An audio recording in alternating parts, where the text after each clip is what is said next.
Salut, bienvenue dans ce troisième podcast, le podcast du jour. Alors déjà, je m'excuse par avance, ils sont en train de tailler des arbres à l'extérieur là, et donc c'est possible qu'on entende un peu le bruit des tronçonneuses. Voilà, alors aujourd'hui, pour ce troisième podcast de cette deuxième saison, je voudrais réagir à une vidéo d'un monsieur que j'aime beaucoup, un youtubeur, j'ai horreur de ce mot, vraiment de plus en plus, mais bon, on va l'appeler comme ça, faute de mieux, américain qui s'appelle Rick Beato, qui a une chaîne en fait sur la musique. Alors très globale, qui parle de tout un tas de choses sur la musique, de théorie musicale, qui fait aussi des interviews avec des musiciens, qui vraiment, voilà, la chaîne pour les musiciens un peu curieux.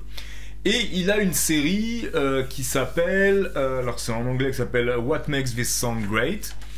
Et donc qu'est-ce qui fait que cette chanson est géniale, et dans laquelle il analyse, oh, pardon, je vais les couper dans le micro, il analyse musicalement, un peu en utilisant la théorie musicale et tout ça, une chanson ultra connue du répertoire plutôt rock, entre les années 60 et les années 90, hein, je crois même qu'il est allé un peu plus loin pour certains morceaux. Et là, le 3 avril dernier, il a diffusé une vidéo un peu coup de gueule, même beaucoup coup de gueule, qu'il a appelé The Blockers. Alors attends, je te donne le titre exact parce que le titre est très intéressant. The Blockers, Oh Rock Music is Destroying Itself. Et Blockers, donc B-L-O-C-K-E-R-S, hein, pour bloquer. Voilà, et donc j'ai vu cette vidéo et bah, c'est un peu ce que je pense, et j'étais moi aussi. Je pense que la musique rock se détruit un peu toute seule, mais par contre j'ai des choses que je ne savais pas. Alors quel était son coup de gueule? Le coup de gueule était sur le fait que pour cette série dont je t'ai parlé, donc il analyse des morceaux, il est obligé évidemment de passer des extraits des chansons en question. Et dans de nombreux cas, ces vidéos sont démonétisées, ce qui ne lui pose pas de problème, a priori. Voilà, il comprend, les vidéos sont démonétisées, ça veut dire qu'en fait, ce sont les ayants droit de la chanson qui vont toucher l'argent potentiel qu'il va gagner avec ces vidéos. Ce qui le met en colère, c'est que finalement, les plus grands noms de la musique rock, les noms les plus mythiques, eux ne se contentent pas de faire démonétiser ces vidéos, ils les bloquent, c'est-à-dire qu'elles sont totalement bloquées par YouTube, tu ne peux pas les voir. Et parmi ces noms, tu trouves donc les plus grands, hein, Led Zeppelin, Prince. Prince, ça a toujours été le cas, donc c'est pas très nouveau pour le coup. Fleetwood Mac, pour ceux qui connaissent, Hendrix et surtout les Beatles. Mais c'est pas trop ça qui le mettait en colère dans cette vidéo en l'occurrence. C'est en tant que fan qu'il a été touché, lui, de plus fort, c'est qu'en fait, il a eu la même aventure avec un groupe plus récent, avec des gens qui sont là, bien vivants, qui n'ont pas, c'est pas juste des ayants droit qui râlent sur le pactole, c'est Queen of the Stone Age. Et si tu veux, effectivement, quand tu vois ce groupe et que tu vois l'imagerie qu'il y a derrière, bah, c'est un peu décevant, quoi, que ce soit toute une histoire de gros sous. Alors, quand je dis une histoire de gros sous, c'est là où c'est un peu, où c'est presque drôle et un peu débile, ou encore plus débile qu'on pourrait le croire, c'est que c'est même pas une histoire de gros sous. Ce que Rick Beato explique, c'est que ces vidéos qu'il fait, donc ces épisodes de vidéos, lui rapportent en gros, 20$ sur, donc je sais pas comment c'est calculé sur YouTube, mais je pense qu'il parle de 20$ à l'année, peut-être que je me trompe. Bon, même si c'était 20$ tous les 3 mois, admettons.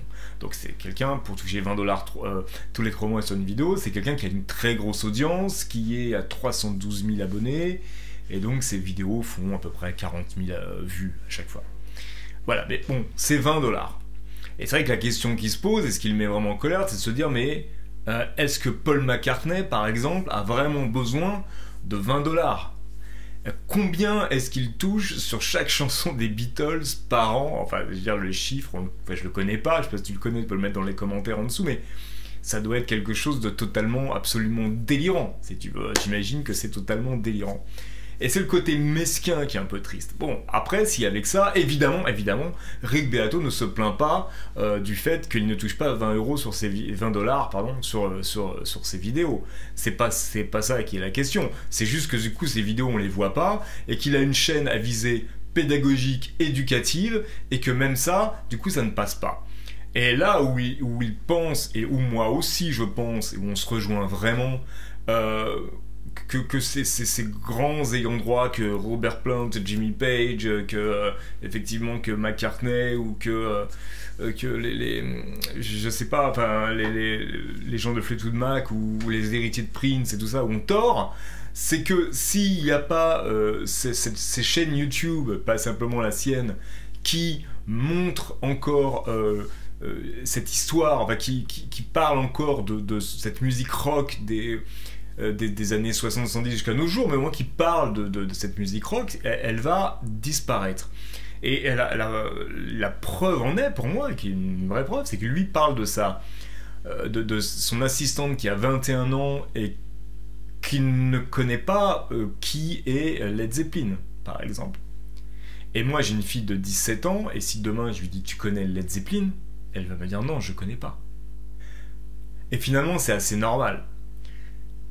Mais le seul moyen peut-être pour que cet héritage de la musique rock continue, perdure sur les années, pour que dans 20 ans, on ne sache même plus qui sont les Beatles, par exemple, ce qui pourrait très bien arriver. On a l'impression que c'est pas possible, mais ça pourrait très bien arriver. Donc le seul moyen pour ça, c'est quoi ? Le seul moyen, c'est d'avoir des gens qui font de la vulgarisation, comme il y a des gens qui parlent d'histoire, des gens qui puissent parler et qui puissent analyser et raconter l'histoire de la musique rock. Le problème de la musique rock, plus globalement, à mon avis, c'est que c'est une musique qui a tendance à se sentir très confortable dans le formol, qui est une musique d'icône du passé, et qui a beaucoup de mal finalement à en sortir. Enfin, moi j'ai des élèves en guitare, j'en ai toujours eu, qui ont 14 ans, et qui viennent et qui veulent jouer une musique qui est plus vieille que moi. C'est quelque chose qui est vraiment étonnant pour moi, qui m'a toujours beaucoup étonné. C'est-à-dire que moi, à l'âge que j'ai, j'écoute des choses bien plus progressistes que eux peuvent le faire. Et cette chose-là, ce côté nostalgique à outrance de la musique rock fait que c'est une musique de vieux, un peu morte, qui n'a pas su évoluer. Et peut-être que la dernière chance qu'elle a, c'est des chaînes, des choses comme Rick Beato, parce que les jeunes qui pourraient découvrir cette musique finalement, qui pourraient se souvenir dans 10 ans qui sont les Beatles, ils vont pas découvrir ça en allant acheter des disques, ils n'en achètent pas. Ils vont pas découvrir ça en écoutant la radio, ils ne l'écoutent pas. Ils vont pas découvrir ça en regardant la télé, ils ne le regardent pas. Ils vont pas découvrir ça en achetant des magazines, ils n'en achètent pas. Ils vont où ? Ils vont sur les réseaux sociaux. Ils vont sur YouTube, ils vont sur Facebook, ils vont sur Twitter. Si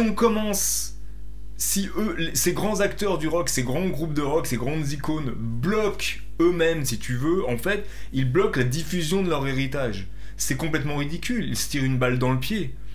Et je pense qu'ils sont, comme le dit Rick Beato, je pense que Pink Floyd est en train de tuer la musique qu'il a créée lui-même, si tu veux. Il scie la branche sur laquelle il s'est assis. C'est vraiment ça, c'est-à-dire qu'on est vraiment dans ce truc-là, ils sont en train de se tuer eux-mêmes, et c'est même pas pour une histoire d'argent, c'est pour une méconnaissance du truc, c'est pour une illusion qu'ils perdent de l'argent.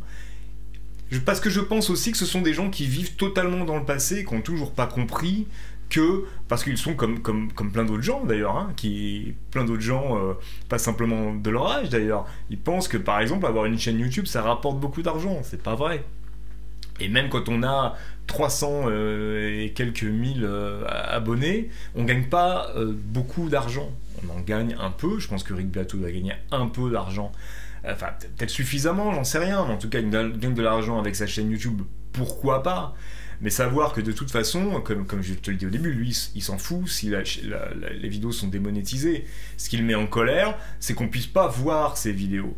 et qu'on puisse pas finalement découvrir ou redécouvrir certaines grandes œuvres de la musique rock et de la musique qui le passionne lui en l'occurrence et qui m'a beaucoup passionné moi aussi à une certaine époque.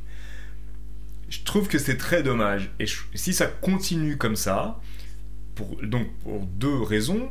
La première raison, c'est si on continue à bloquer les vidéos comme ça sur YouTube dès qu'on va parler de Led Zeppelin. Je dis pas passer des chansons complètes de Led Zeppelin avec, tu vois, avec une image fixe marquée Led Zeppelin, même si ça tu le trouves d'ailleurs, parce que bizarrement, YouTube ne bloque pas trop ça. En tout cas, les ayants droit, bizarrement, ne bloquent pas ça. Parce que il y a moins de visibilité, mais ils se font pirater de la même façon. Donc si la première raison c'est ça, la deuxième raison c'est de se fermer totalement aux nouveaux canaux de distribution qu'est Internet. On peut ne pas aimer, on peut ne pas être d'accord, on peut trouver ça, on peut dire ça serait bien que ça revienne aux 10 parce que les artistes gagneront plus. Moi je suis complètement d'accord avec ça, moi je suis pas particulièrement pour le streaming, pas particulièrement pour le fait que tout soit sur YouTube ou Facebook ou compagnie, bien évidemment. Le truc c'est que de toute façon c'est ça, tu peux te rouler par terre, tu peux résister, lever les bras en l'air, sortir de tes pancartes, de toute façon ça changera absolument rien. Le vrai truc qu'il faut faire c'est il faut se servir de ces outils-là. Il faut apprendre à s'en servir il faut apprendre à s'en servir pour soi, en fait. Il faut apprendre à s'en servir et en tirer des avantages. C'est ça qu'il faut arriver à faire. Ce qu'a priori, les ayants droit de ces grands groupes de rock ne savent pas faire. Alors, par contre, il y a toute une liste de gens qui ne bloquent pas, qui sont peut-être un peu plus intelligents que les autres, et il en cite beaucoup. Metallica, par exemple, ne bloque plus, ce qui est assez rigolo parce qu'ils ont été pris les précurseurs et les premiers à gueuler auprès de Napster. Je sais pas si tu te souviens de cette histoire, mais maintenant ils ne bloquent plus parce que je pense qu'ils ont compris l'intérêt qu'ils avaient à être dans le coup, à être ici et maintenant. Et que donc le seul moyen est d'être aussi présent sur YouTube et qu'on parle de toi sur YouTube ou sur d'autres réseaux. Alors c'est vrai, tu me diras, McCartney il s'en tape que les Beatles soient présents ici et maintenant parce qu'il pense que c'est immuable, il pense que c'est voilà, il pense que oui, sauf que on peut se retrouver dans 20 ans et on peut faire un micro-trottoir, peut-être pas dans 20 ans, dans 10 ans même, un micro-trottoir comme ça, aller voir des jeunes de 17 ans, de 16, 17 ans, 20 ans, et demander qui sont les Beatles, et tu seras, à mon avis, très très surpris de la réponse, et même si on le faisait maintenant, je pense que tu serais aussi très très surpris. Et je crois que Paul McCartney, qui est quelqu'un que j'apprécie beaucoup, devrait se rendre compte de ça, juste parce qu'il est en train de se tirer une balle dans le pied.